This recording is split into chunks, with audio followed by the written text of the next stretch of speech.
Welcome to the second edition of The Tuck Shop. My name is David Savage. I'm a director at Harvey Nash and I'm the founder and editor of Tech Talks, the podcast that this has sprung from. Today we've got a panel again for our second show, joined by Katy from Drivy, by Julie from DataArt, and by Jack, my co-host on the podcast, now a member of staff at Accruent, but previously a member of the Harvey Nash employment force, and obviously just coming back and helping out. Still part of the family, really, David. There we go. Before we dive into the tech news, because this is a tech news show, I want to find out a bit more about our guests, and we have our Tuck Shop. It's open again. Katy, you obviously know nothing about British sweets because you just called these lovely things spaceships. Yeah, I've learned now that they're called flying saucers and that they're not my jam. No. So what are we going to go for? I think I am going to embrace some love hearts, please. Some love hearts. Oh, yeah, there we go. Good choice. Thank you. Very traditional. Big packet, and then when I, they're full of compliments, aren't they? That I can tell you nice things about yourselves throughout the show. As we make comments. When I agree. As we make comments, give us a love heart. Perfect. I'll let you know. Good. Julie? I think it's my fault you don't like the spaceships. We didn't I made you try, right, before we started, so they're my favourite. Yeah, most people hate them, but I love them. I don't know anyone, apart from Katy, you're the first person I know. Do that. Just do it, yeah. Jack? Well, the milk bottles are behind the spaceships. I'm calling them spaceships now. I'm fully on board with calling them spaceships. So, as last time out, I'm also going to go for the milk bottles again. They're just the goat of sweets. Greatest of all time, not a barring animal. Yeah, no, I get that. I think I'll have one of these whistle sweets if I can find one. I'll pick it out. You know those things that you blow through? I'm not going to do that during the show. That would be very, very distracting. I don't know what you're talking about. It's there. Pink, where are they? Pink. I'll find them in a bit. I can't really see. Oh, there we are. Oh. Yeah, anyway. I also want to apologise for the apple. Our producer Ryder has put an apple in there because people were saying that we should have fruit. That has no place here. Anyway, never again. Diving into technology news, first article, we're picking this out from The Guardian, is all about the rise of digital fitness. To give you guys some context, the UK fitness market is currently 4.9 billion, expected to grow to 5.3 billion by 2023. And there is a rise in apps and home fitness, not of the kind of the 1980s Jane Fonda style. Or Davina McCall. They were great, yeah. Or Mr. Motivator, to be perfectly honest. Oh my gosh. Everyone loved Mr. Motivator. Mr. Motivator What? is. Am I too young? the hair? Love it. Yeah. Julie, you're a trained PT, as well as being a technologist, but I'm assuming you have a view on this, right? Yeah, I think everything has its place. It's what works for people, right? It's for me personally. My preference is to beast myself with a group of people because I'm always embarrassed when I'm on the running machine in the class when everyone else is running faster and I'm like, I better move it. But self-motivation is really important when you're training anyway, so I think it's helpful when you don't have time. I particularly enjoyed the part of the article with the woman that didn't like having her picture taken when she was squatting in the gym. That was awful, that was. Sorry, guys, if you're taking photos of ladies in the gym working out, done. But it depends. It depends what gym you go to. Because the one, unfortunately, I'm a member of, it's like Instagram City. So just choose your gym wisely. Do you have to mind out the way for people taking selfies when you're on like the weights bench or something? Yeah. Or get in the video. But it's one point in taking a photograph of yourself for Instagram at the gym, but taking photos, which was in this story, of other people, particularly women in leggings doing squats at the gym against their permission. It's terrible. Not cool, and the fact that the gym staff didn't even do anything about it. So it's great that people are looking at home fitness and that tech enables that, convenient, low cost, brilliant. But it's awful if the reason they're doing that is to avoid that situation. Yes. It's like drinking at home because you don't want to go to a bar because you're going to get touched up. That is, yeah. I was just, giving you I think the field other... you're into. I usually get touched up at bars, to be honest, as well. Good for you. So I think the other part though is it kind of technology for me does so many things to facilitate so many positive behaviours and outcomes, but it also kind of reduces that whole community piece. And that's the bit that I struggle with a little bit around kind of, being so independent and having everything that you can do just on your own, that actually the power of community, and that's the point of a nice gym with a nice group of people that you high five and you train with and all that good stuff, that maybe kind of it needs to swing the other way a little bit. I'm after devil's advocate that, because look at me, I don't go to the gym. I'm nothing, I'm tiny. But what's always put me off going to the gym, because I just run, is the fact that I'll be there, 5'6", barely 10 stone, amongst these muscle-clad like units of men and women, absolutely ripped. And that, I'm not an insecure person at all. I don't really care. But that would make me feel insecure, because I'd be like on the baby weights, trying to get up there, like to get my Fight Club Brad Pitt body, which never happens. But then you've got these other guys and girls that are just absolutely smashing it, and then that would work in the detriment towards me, because I'd think I can't keep up with these guys. But then again, I am incredibly lazy. You see, for me, the reason why I picked this out, there's a couple of interesting angles. Why do we use technology? There's obvious benefits here. Yeah, the example that you gave of people taking unsolicited pictures of people is awful. And if that creates a safe space for someone to work out in a way they feel comfortable and it's low cost, then great. But equally, that point about a couple of these personal trainers, it references in the article, they've got over 600,000 Instagram followers. And a lot of the apps are very much tailored towards losing weight and taking bikini body photos and uploading them. So and I think it kind of feeds into that negative feedback cycle that we get from social media, but right? It's got two sides on it, because you're saying so these fitness apps, these DIY at home apps don't have a sense of community. It's a different sense of community. So is it Kayla Itziens? I'm never sure how to pronounce her surname. But Sweat, exactly. I gave that a go for a good couple of months, a couple of weeks maybe. And Still have a couple of months, it's fine. We're not I did it more than once. Yeah, right? you were at a year subscription. Yeah. Cost per workout quite high. Nice. No, but I did give it a go. And what I was really, really amazed at was the online community that they create. And it was so far from the body shaming. You had very everyday women who were putting bikini body challenges on their Instagram, tagging the page. And they were, aspirational, because they were women who are really embracing their body shape and really going for it. But they weren't the typical Instagram model. Right. So they were creating their own online community, and all of the comments were just from the women that were part of the community. Really, really positive. So yes, of course, there's the bad body image concept of Instagram, but in this place it was actually very, very cool. And I do get a sense that a lot of these technology offerings are directed towards women. If you look at the way that, I don't know about Peloton necessarily so much, but certainly, I'm not going to try and pronounce her surname, but Sweat is very much aimed at female communities, right? Yeah, no, it is. All of the exercises are, yeah. I actually really enjoyed it. The only two reasons I stopped was one, I used to do it while I was taking my dog for a walk in the park, and every time I did a press up, I got a big kiss right up the face. Lovely. The one thing that I would say is when I go to the gym, in a class setting, it isn't always about being top of the leaderboard. And the PTs are very much kind of like, no, you do this as much as you feel able. And I'm not entirely sure that sticking a heart rate monitor on someone and saying whoever's heart beats the fastest is top of the leaderboard is necessarily particularly healthy either. That's not sustainable or healthy fitness. I think, I just, most of these things are kind of like, you go to like the extremes, but kind of the core of when you're trained as a personal trainer, it's about moving. It's about kind of doing a little bit more than you've done before. It's about your personal journey.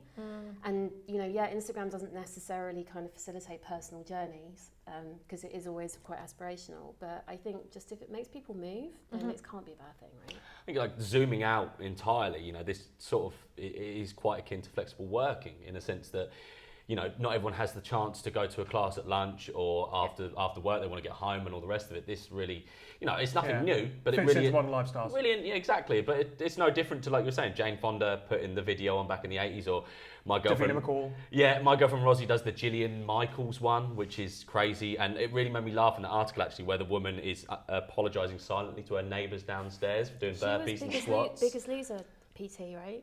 I don't know actually. No. Yeah, Biggest Loser. Did you oh wow. See it? No, I didn't see it. I was like. But Biggest Loser was one where they tried to lose a lot of weight. Like really, really, really overweight people. Yeah. They like starve and then beast. But the aim isn't to become I get confused because the aim isn't to become the biggest loser, is it? She's hardcore. Right, okay. That's not healthy. Anyway, look, I think we should move on.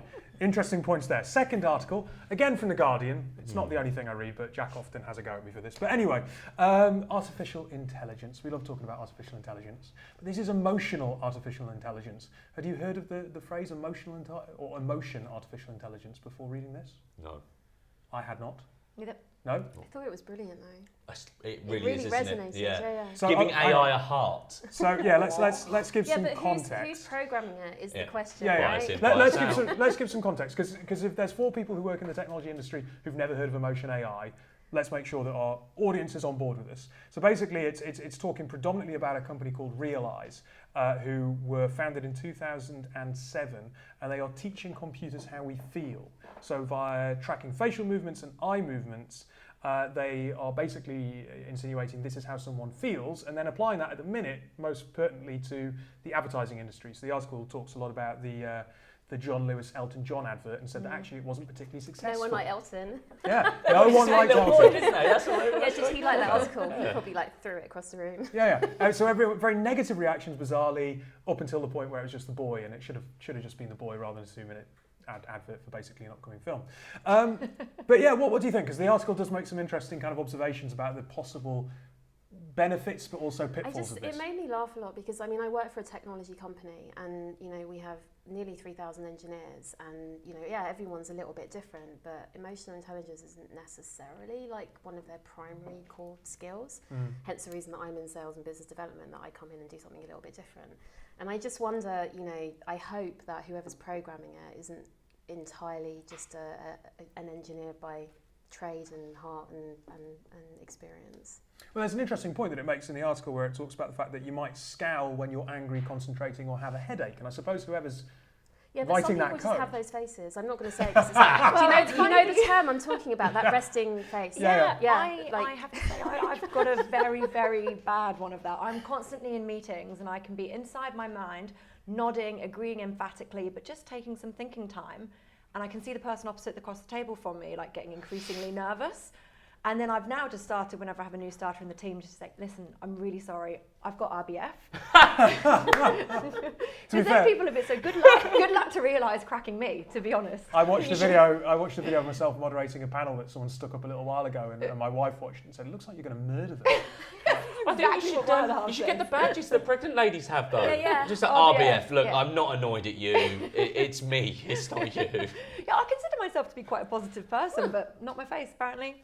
But what about these suggested benefits? So mental health, it's going to track your facial movements, and it might spot cues that you are struggling, you are stressed before you physically realise it yourself. How literal though? Like, so if you're sitting there in front of your computer crying your eyes out, that's a pretty good cue. Oh, but it makes I need software to tell me I'm upset though. But like if you just have a random kind of just thoughtful face, or but if it's built into your phone, and we unlock our phones with our faces, our phones are like silent nannies. After the information that Alexa is listening to you, or they choose that they're not listening to you right now, I'm a little bit suspicious of this stuff. Like, I just would be interested to know how they program, who they get this information from, like where it's, and actually have any kind of clinical information based around it. So my background is healthcare, as you know, and so a lot of this stuff, the robustness of kind of clinical, so published papers, I think it would be interesting to see if they're exploring that. For me, just kind of some general, we're experts in mental health because we know what your face is going to look like.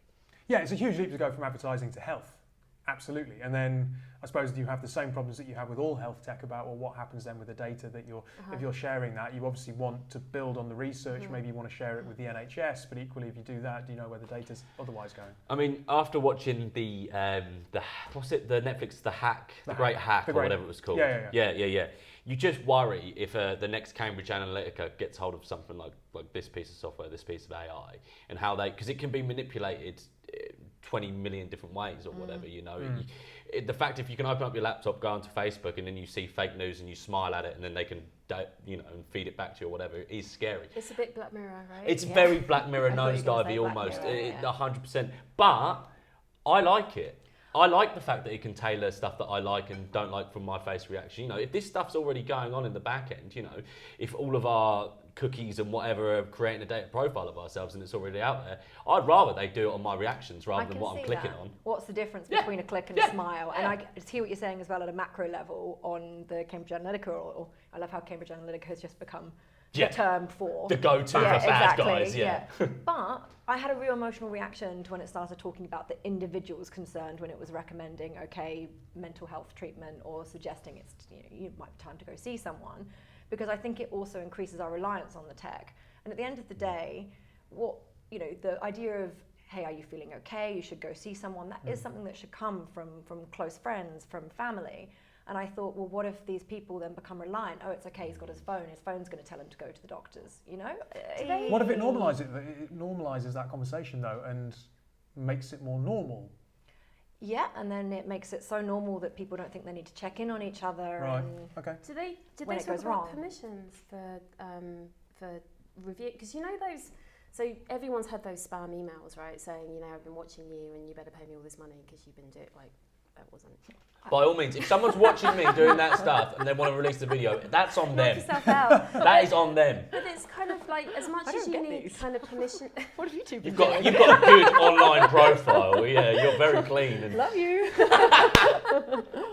But yeah, like, did they talk about that? Do you have to get explicit permissions to be able to read your face? Well, I think the article suggests that certainly the people who are watching the John Lewis advert and ranked it 12th best advert out of whatever. 20 Christmas adverts. Yeah, so not very good. I think that was 200 people who had given explicit consent. Equivalent of market research. We're not doing a focus group anymore, guys. We're using this technology. We're measuring your I'm face. assuming We're that someone. watching you. I'm assuming that they wouldn't be able to say take this stream and apply it to our facial expressions now.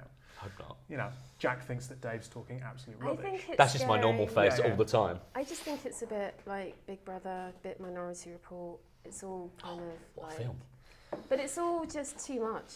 I like it. What's wrong with, go back to like the training thing, what's wrong with communities? People just getting together and chatting to each other. So, are you okay? You don't look very happy. It could be a community fostered by your phones all banding together and worrying. But so I'm employing different people, and so different generations at the moment, and they have a very different communication style. So they love to text, they love to WhatsApp, they don't love to pick up the telephone, or potentially go and meet people, which is my kind of like go-to behaviour.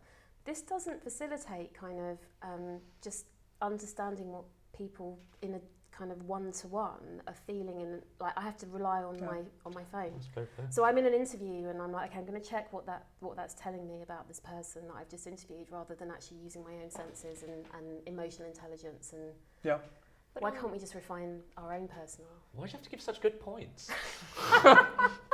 Katie, you look like you were. Well, I can see it from both sides, and I think that's why I had such a reaction to the mental health question alongside Realise. And We are measuring your reactions with the software, Yeah, with the AI. good at the luck. moment. Yeah, RBF. It just comes up flashing that the whole time. Who invited her? No, but I mean, I agree with you, and this was the same point I was saying. It is to some degree much better to get this kind of help from friends and family in your actual community. But there are people, and it can be people with mental health concerns who don't have the same community. So wouldn't this be a good addition to I also not like to have treatment? gone straight to healthcare with it when it's predominantly about advertising. It's all about healthcare. Well, on the advertising front, we're missing one big point, and that's that I actually really enjoy the bad advertising. I think I get as much kick out of that as I do out of the good advertising, and this would eliminate it. So it's a no from me. Well, so you see bad advertising and then go, yeah, that was quite funny. It's quite entertaining, isn't it? You know, just like how could you get that so bad? It's like it's good that it's bad. That's still one though. You're still thinking about it and talking about it, right? That's the point of an advert ultimately, is for word of mouth. So good adverts and bad adverts. I mean, look, we kind of pull this back a little bit. As with all AI, it has very little to do necessarily with the AI itself. I think emotion AI is an interesting concept, could be used particularly beneficial in certain situations. Border crossing in there and stuff like that, aren't they? Yeah, as the article says though, you know, will the opportunities for the implementation of that technology be driven by money? Are lucrative opportunities going to warp it? And that's the same with all technology, right? Which is not particularly an interesting or revelatory statement. But how to bring it all down and make us all feel bad again. I'm just going to eat some sugar. do that. I love heart. Okay, article number 3, and this is particularly pertinent because I saw a Drivy advert on the tube. Yes. So this was from TechCrunch. It was behind a paywall, so I could only read the first half of the article, but it was enough. It was enough. So there was basically it was talking about the fact that startups are increasingly using traditional advertising on the subway in New York to reach new audiences. And as I stated, I saw your advert on the Underground. Yep. And when I saw it, I thought it was quite interesting because often on the podcast when we talk to startups, they talk about word of mouth and non-traditional promotional channels. So it's interesting to see startups embracing quite traditional channels, and I liked the fact that this talks about it's kind of part of your habitual environment. Everyone commutes backwards and forwards on the Waterloo and City line, so if that advert's on the Waterloo and City line, you see it twice a day, and it's big and it's bold and it's bright, it just becomes part of their normal thought process. It's exactly that. It's that concept of repetition and consumer touch. But one observation from me as someone who's not spent a lot of my life in London is this weird tube famous kind of attitude that we have here. Trivago woman. Ooh. So like the woman from the Trivago adverts. That was just the TV, wasn't it? Oh. No, just from the literal tube adverts as well. She got famous from it. She's now like talking in the ad. Sorry. Not what I meant, but good. Right, fine. What Can you keep eating? Shut up, Jack. Love heart. Shh. No, what I Will you shut up? What I'm meaning with it is, I think in London there's this culture, there's this vision of if a brand makes it onto tube advertising, they're somehow trustworthy. They're big enough to spend advertising money that allows them to get onto the tube. It's this concept that, of implying scale and to some degree then trust.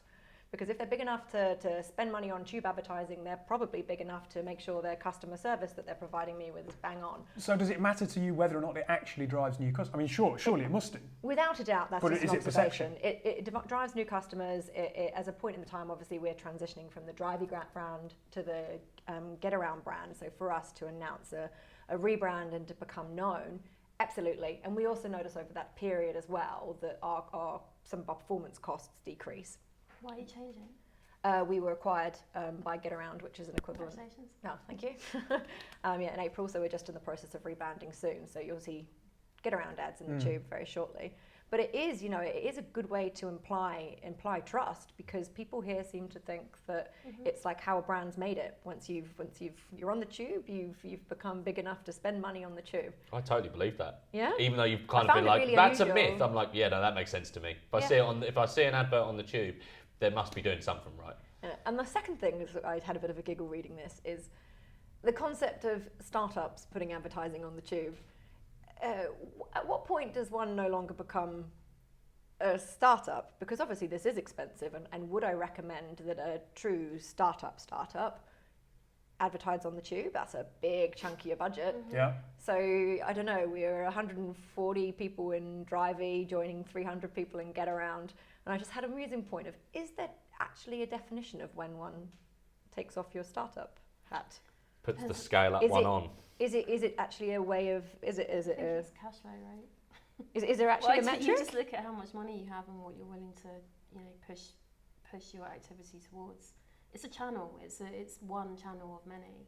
So I used to work for corporate, and we did some pretty hefty advertising campaigns in national newspapers, and we burnt so much money. And it is so true. Like you get in the paper one day and you're the chip packet in the fish and chip shop. Oh yeah. So one day you're headline, next day you're a chip packet. I mean, the tube is, you get some repetition, but I think it's very difficult to look at kind of your return on investment. It's very difficult to see what impact you're truly having, and is it kind of about brand building, and do you have the cash to do that? You take a punt, but it's a tough route, I think. Some interesting thought for startups. Look, the show is not just comedy, Jack. Actually, it's barely comedy, but I was going to say, at what point was it comedy? Last article for today. I am stealing from the Startups magazine, one of our favourites. Shout out to our friends at Startups magazine. Daisy, the editor. This is basically talking all about building innovation ecosystems, because they were at Unbound and reporting from Unbound. We were also at Unbound. You were at Unbound. I was, it's true. Did you enjoy it? I did. I really enjoyed it. I thought it was a great setup. I did a small panel alongside TfL, Uber and Citymapper, and quite opposing views sometimes, but a really, really good event, yeah. I just thought I'd include this because we are kind of, I don't know, the summer seems to be conference season to a certain degree. There's a lot of people out of the office, going to conferences. How beneficial really are they? Kind of 5,000 people at Unbound, brilliant. I had a great time. I moderated a panel, brilliant from a PR point of view. Yeah. But I often wonder how much a startup gets from being an exhibitor at Web Summit, Unbound and so on. And that's certainly not to have a pop at them at all, because we work with these brands and they're great. But I wonder why people go to these conferences? Because there are so many, and how they choose which ones to go to. It depends what your business objectives are. So, you know, when I was corporate, we took a decision, and I was a very big corporate, to no longer exhibit because our brand was known. We didn't want to spend 100 grand, you know, every couple of months on massive, fancy, bright, shiny stands. But if you're just starting out, it makes a lot of sense because you need to get, you know, your presence. You need to. Sometimes just attending as a delegate, I think, is also useful, but is a little bit tougher because no one comes to you. You have to actively go to them. Panel discussions are really good as well. Yeah. But it just, I find them. I go to a lot of events, and people are always generally very nice. But when you then do follow-ups with them, they just disappear because no one wants to say no to your face, right? And so almost kind of rules of engagement, it would be just be people just be honest, right? If you're not interested, it's cool, but just tell me at the time. So I'd love walking around that. Waste. You hear, oh, are you interested? No, see you later. Yeah, That'd cool. be great. And that's all Cheers. right. I'm all right with that. But like, just like, okay, I'll go back and I'll do an email, or maybe bug you with loads of phone calls, and The good thing I think about Unbound is that you do get quite a lot of footfall, and it's not so built up. It doesn't feel claustrophobic. You can kind of see pretty much across the entire conference They exhibition didn't give you floor. any coffee though today, No, the coffee queues are bad. Yeah, but you can get the chocolate stuff made there, right? No, that was last year. Was that not there this year?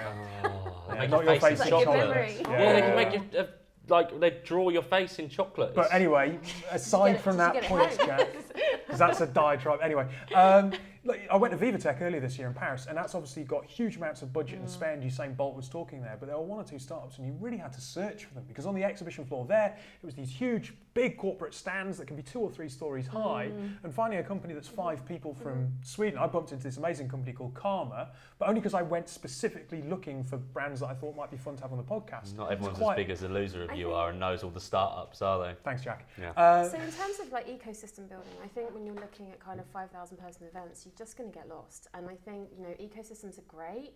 Innovation ecosystems are very much controlled and driven by some of kind of the bigger consultancies, the bigger organisations, but you get kind of privately invited.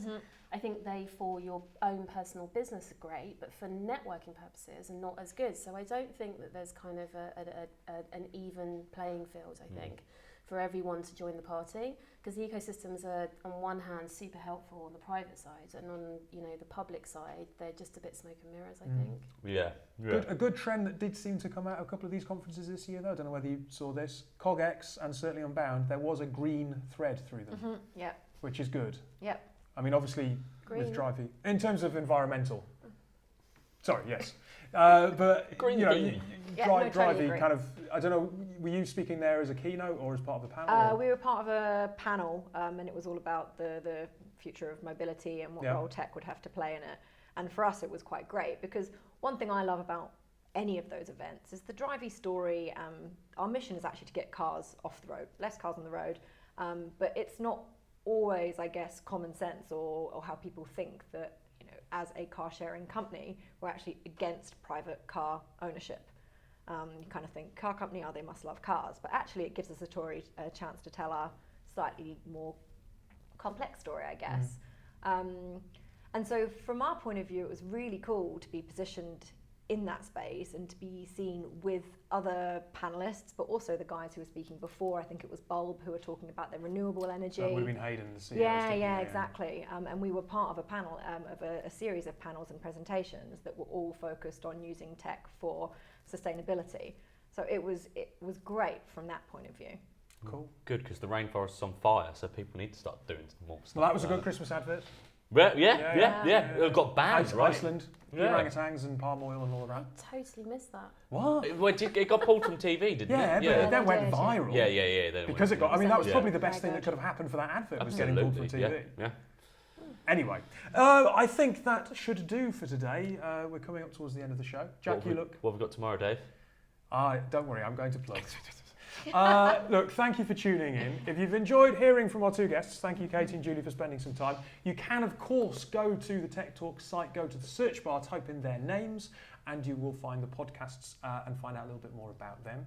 Tomorrow night, you can also join us at Tech Hub on Clare Street in Shoreditch, where we're going to be doing a show. So if you want to come along and listen to Monday's podcast being So recorded. dancing. Yeah, what you said, show us that. I haven't got any choreography yet. Not that kind of show. Anyway, so yeah, come along. That's on Meetup. It would be great to see you there. And finally, the first article about fitness was also a bit of a segue for me to plug that I'm running up an Alp in about 2.5 weeks' time. A marathon, 26.2 miles, 6,500 feet, which is 6.5 times the height of the Shard. If you head to my Twitter handle, which hopefully is on the screen at the moment, there is a Just Giving page there, and I would love your support because we are working with Action for Children on that particular one. That's it. Thank you to our guests. Thank you for tuning in. And next month we will open the Tuck Shop up once again without an apple.